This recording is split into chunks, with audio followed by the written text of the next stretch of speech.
இதுக்கு என்ன பண்ணணும், சுடு தண்ணி வச்சுக்கணும். சுடு தண்ணி சூடாக வச்சு இறக்கிக்கணும். இறக்கிட்டு ஒரு சுடுதால் போட்டு சூடு ஆறதுக்குள்ள மீன் உங்களுக்கு கட்டிடும், கல் மாதிரி ஆகிடும். அதுக்கப்புறம் நீங்கள் கழுவிட்டு மறுபடியும் பசங்களில் கழுவிட்டு நீங்கள் சுத்தலில் கூட வதக்கலாம், இல்லை குழம்பு வச்சுக்கலாம், என்ன வேணாலும் பண்ணிக்கலாம். மீன் கதையாது. பொடி முள்ளுன்னு சொன்னாங்கல்ல, பொடி முள் வந்து அவ்வளோவா இருக்காது. இதில் நான் உங்களுக்கு காட்டுறேன், அது எத்தனை முள் இருக்குன்னு தெரியும், உங்களுக்கு ஈஸியாக இருக்கும்.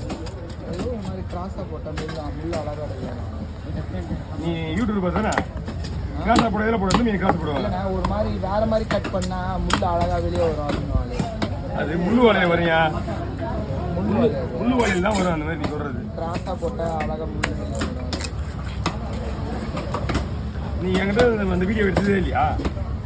முள்ளு வலையா அந்த மாதிரி கட்டிங்க. யாரும் சொல்லிதானே எனக்கு தெரியுதுன்றாரு, நீ தான் சொல்லி. அது இவங்களை யாரும் இவங்களுக்கு சொல்ல மாட்டாங்க, தெரியாது. நீ வெட்ட மாட்டாங்க, ஒன்னாதான் வெட்டுவாங்க. அது அழகா துண்டு போடுறாங்க.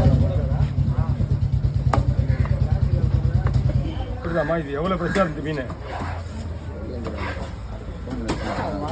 நான் வர மாட்டேன்.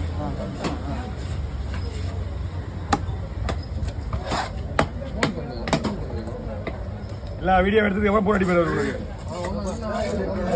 வெளியில ஊருக்குள்ள போய் ஃபோன் பண்ணி டேஸ்ட் பண்ணிட்டேன். நீனே வரலன்னு நினைக்கிறேன். ஆமாம், இத்தனை வீடியோ எடுத்துட்டு அவரே கேளு. 10 எடுத்துட்டு இருக்கேன், 12 நினைக்கிறேன்.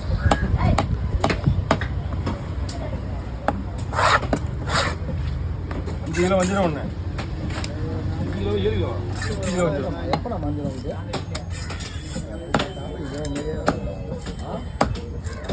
கல்யாணம்லேருந்து பாலிஷ் ஆகிட்டான்.